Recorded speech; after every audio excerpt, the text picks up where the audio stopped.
Hello everyone, welcome to this channel. आप सभी का इस चैनल पे स्वागत है। मेरा नाम रविंदर सिंह है और आशा करता हूं कि आप सबकी प्रिपरेशन एक अच्छे लेवल पर चल रही होगी। तो चलिए गाइस, सुबह के 3:30 बज चुके हैं। आज मेरी ट्रेनिंग थी तो मैंने जल्दी निकलना था, तो मैंने सोचा कि आज थोड़ा सा जल्दी उठ के आपके लिए ये वीडियो बना दूं। तो चलिए स्टार्ट करते हैं डिस्क्रिप्टिव राइटिंग। और अगर आपको मेरे द्वारा दिए गए ये एफर्ट्स अच्छे लग रहे हैं तो आप वीडियो को लाइक कर सकते हैं एंड अपने वैल्यूबल सजेशन मुझे दे सकते हैं। तो आज अपना है एसए का टॉपिक, और एसए किससे रिलेटेड है? Role of agriculture in Indian economy. की इंडियन इकोनॉमी में एग्रीकल्चर का क्या रोल है। वर्ड लिमिट की अगर मैं बात करूं तो 300 वर्ड लिमिट है। टेलीग्राम ग्रुप अगर आप ज्वाइन करना चाहते हो तो स्टडी विद रविंदर के नाम से आप टेलीग्राम ग्रुप ज्वाइन कर सकते हो मेरा। तो चलिए स्टार्ट करते हैं। एग्रीकल्चर जो है ना, बहुत ही इंपॉर्टेंट रोल प्ले करता है अपनी इंडियन इकोनॉमी में। ठीक है, more than 2/3 of the employed class in India ये किस पे डिपेंड है? एग्रीकल्चर पे डिपेंड है। क्यों है? क्योंकि इनका सोल सोर्स ऑफ लिविंग क्या है? एग्रीकल्चर है। Agriculture in India has a major significant history and today. जो एग्रीकल्चर की है मेजर एंड सिग्निफिकेंट हिस्ट्री पहले भी रही है एंड अभी भी है। क्यों है? जो ये कंट्री है ना, इसकी रैंक सेकंड है वर्ल्ड वाइड में नेशन है टर्म्स ऑफ फार्म इनपुट में। क्यों है? क्योंकि इंडिया जो है ना वर्ल्ड वाइड में कौन से नंबर पर है? सेकंड नंबर पर है। किस मामले में? फार्म आउटपुट के मामले में। अकॉर्डिंग टू 2010 एक रिपोर्ट आई थी, किसके द्वारा ये दी गई थी? फूड एंड एग्रीकल्चर ऑर्गेनाइजेशन द्वारा ये रिपोर्ट दी गई थी। और इस रिपोर्ट में अपने को क्या दे रखा है? दे रखा था India was the largest producer of many fresh vegetable and the fruits. तो 2010 में एक फूड एंड एग्रीकल्चर ऑर्गेनाइजेशन ने एक रिपोर्ट लॉन्च की थी। उसमें बोल रखा था कि जो इंडिया है ना, ये सबसे बड़ा प्रोड्यूसर है फ्रेश वेजिटेबल एंड फ्रूट्स का। कौन कौन सी वेजिटेबल एंड कौन कौन से फ्रूट्स है तो ये दे रखा है। इसके साथ साथ ये जो कंट्री है ना, also known as the second largest producer of rice and wheat. और इस रिपोर्ट में ये भी बोल रखा था कि ये जो कंट्री है ना, ये सेकेंड नंबर पर है क्या प्रोड्यूस करने में? राइस एंड व्हीट प्रोड्यूस करने में। The two major food staples in the world. ठीक है, आपको समझ आया होगा कि फूड एंड एग्रीकल्चर ऑर्गेनाइजेशन की एक रिपोर्ट आई थी जिसमें बोल रखा था कि इंडिया सबसे बड़ा प्रोड्यूसर है वेजिटेबल एंड फ्रूट्स का, और इसके साथ साथ इंडिया सेकेंड लार्जेस्ट प्रोड्यूसर है किसका? राइस एंड व्हीट का। अब की बात करते हैं now. At present, during the era of COVID-19, agriculture is the one of the sectors which give us good number of figures। ठीक है, अभी की अगर मैं बात करूं तो कोविड का ये जो era गया है, इसमें एग्रीकल्चर ने अपने को गुड फिगर्स दिए हैं। Here we detail about the important roles of agriculture in Indian economy. चलो अपन डिस्कस करते हैं कि कौन कौन से फिगर्स है जिससे अपन ये मान पाए कि जो एग्रीकल्चर का रोल है ना इंडियन इकोनॉमी में बहुत ही इम्पोर्टेंट है। पहले अगर मैं पॉइंट की बात करूं, ऐसे आप डिस्क्रिप्टिव में पॉइंट लिख भी सकते हो।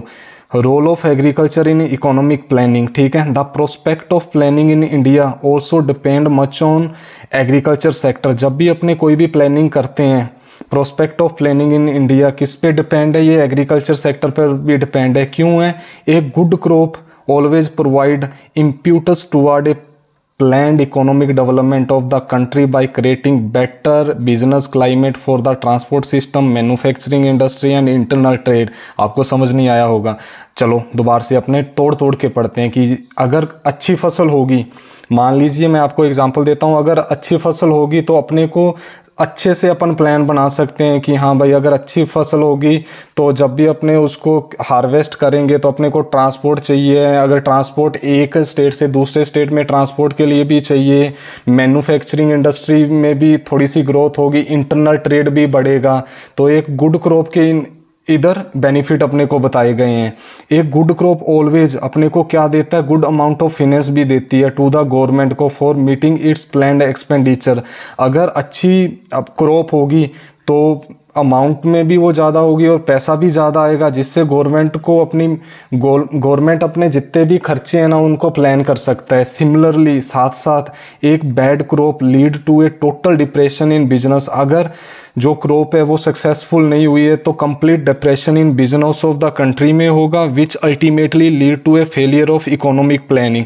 देखो यार, कितना अच्छा एग्जाम्पल दे रखा है। अगर क्रॉप है सक्सेसफुल हार्वेस्टेड हुई तो अपने को सब कुछ एक गुड प्लानिंग कर सकते हैं, ग्रोथ आएगी प्रत्येक इंडस्ट्री में, अपने गवर्नमेंट जितने भी एक्सपेंडिचर है उनको प्लान कर सकता है। बट अगर क्रॉप सक्सेसफुल नहीं रही है, हार्वेस्ट तक वो फेल हो गई है, तो क्या होगा कि सब कुछ ख़त्म हो जाएगा। इकोनॉमिक प्लानिंग नहीं अपन कर सकते हैं, गवर्नमेंट ने जो भी अपने एक्सपेंडिचर तय किए थे वो फुलफिल नहीं होगी। तो ये जस्ट एग्जांपल दिया है कि जो एग्रीकल्चर का रोल है इकोनॉमिक प्लानिंग में कितना इंपॉर्टेंट है। सेकंड की अगर मैं बात करूँ तो सोर्स ऑफ गवर्नमेंट रेवेन्यू, कि गवर्नमेंट रेवेन्यू का सोर्स है क्या है, agriculture. Agriculture is one of the major source of revenue to both central and state government of the country. ठीक है, एग्रीकल्चर एक मेजर सोर्स है रेवेन्यू का, सेंट्रल गवर्नमेंट के लिए भी एंड स्टेट गवर्नमेंट के लिए। The government is getting a substantial income from rising land revenue. Some other sector like railway, roadways are also driving a good part of their income from the movement of agriculture goods के लिए। ठीक है, government का revenue का source क्या है सबसे बड़ा, ये एग्रीकल्चर इन्होंने बोल रखा है। क्यों बोल रखा है, रेवेन्यू के मामले में बोल रखा है। अगर किसी स्टेट में अगर गुड्स ज़्यादा हुए हैं तो एक स्टेट से दूसरे स्टेट में ट्रांसपोर्ट करने के लिए अपने को किसकी ज़रूरत पड़ेगी, मूवमेंट में। अगर ज़्यादा अमाउंट में है तो रेलवे की ज़रूरत पड़ेगी, रेलवे वाला भी पैसा गवर्नमेंट को ही जाता है ना, तो वो इसके बारे में इधर एक्सप्लेन दिया हुआ है। और अगर मैं थर्ड की बात करूं तो कमर्शियल इंपॉर्टेंस। कमर्शियल इंपॉर्टेंस क्या है, तो agriculture is playing a very important role both in internal and external trade of the country. ठीक है, इंटरनल एंड एक्सटर्नल ट्रेड करने के लिए एग्रीकल्चर एक इंपॉर्टेंट रोल प्ले करता है। एग्रीकल्चर प्रोडक्ट्स जैसे टी हुआ, कॉफ़ी हुआ, कैश्यू नट्स हुआ, etcetera are the main items of our export. ये अपने एक्सपोर्ट चीज़ें करते हैं, चाय, coffee, sugar, tobacco and constitute about 50% of our total export. जितना भी अपने एक्सपोर्ट करते हैं ना, एक्सपोर्ट का मतलब है कि कोई भी एक कंट्री से दूसरी कंट्री में चीज़ को भेजना। तो ये जो चीज़ें हैं ना, टी, कॉफ़ी, शुगर, टबैको या कैश्यू नट, ये 50% कॉन्स्टिट्यूट करते हैं। तो कमर्शियल इंपॉर्टेंस में भी एग्रीकल्चर का मेन रोल ये प्ले करता है। एंड फोर्थ की बात करूँ तो role of agriculture for industrial development में एग्रीकल्चर का क्या रोल है, तो agriculture in India has been the major source of supply of raw materials to various important industry of our country. देखो एग्रीकल्चर इंडिया में है ना, ये मेजर सोर्स है सप्लाई ऑफ रॉ मटेरियल करने का। कौन कौन से, जैसे कॉटन हुआ, जूट हुआ, टेक्सटाइल इंडस्ट्री को ये देने के लिए, क्योंकि ये रॉ मटेरियल है और ये किसके द्वारा आता है, तो ये एग्रीकल्चर द्वारा आता है। तो इंडस्ट्रियल डेवलपमेंट के लिए भी एग्रीकल्चर बहुत इंपॉर्टेंट है। तो लास्ट अगर मैं कंक्लूजन पे आऊँ तो कंक्लूजन अपने को एक तो कनेक्टर यूज करते हैं। In conclusion agriculture has given so much to society. Agriculture ने सोसाइटी को बहुत कुछ दिया है। और अगर मैं बात करूँ तो government is doing his every bit to help in growth and development of agriculture. और सरकार भी प्रत्येक प्रकार का प्रयास कर रही है एग्रीकल्चर की ग्रोथ के लिए। स्टिल अभी भी इसको ज़रूरत है कुछ और करने के लिए। Still it needs to do something for the negative impacts of agriculture. ठीक है, अभी भी ज़रूरत है करने के लिए नेगेटिव इम्पैक्ट्स ऑफ एग्रीकल्चर के लिए।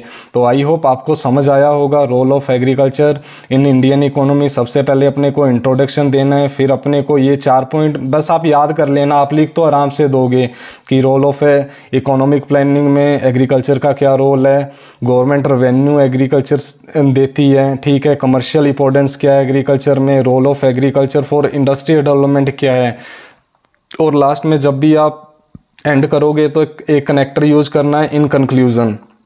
तो आई होप आपको ये अच्छे से समझ आया होगा, और अगर अच्छे से समझ आया होगा तो आप लाइक कर सकते हैं वीडियो को एंड चैनल को सब्सक्राइब कर सकते हैं गाइस। तो चलिए मिलते हैं अब अपने नेक्स्ट क्लास में, और नेक्स्ट अपना लेटर मैं कोई आपके लिए लेके आऊँगा। तब तक के लिए जय हिंद, जय Bharat guys, bye bye, take care.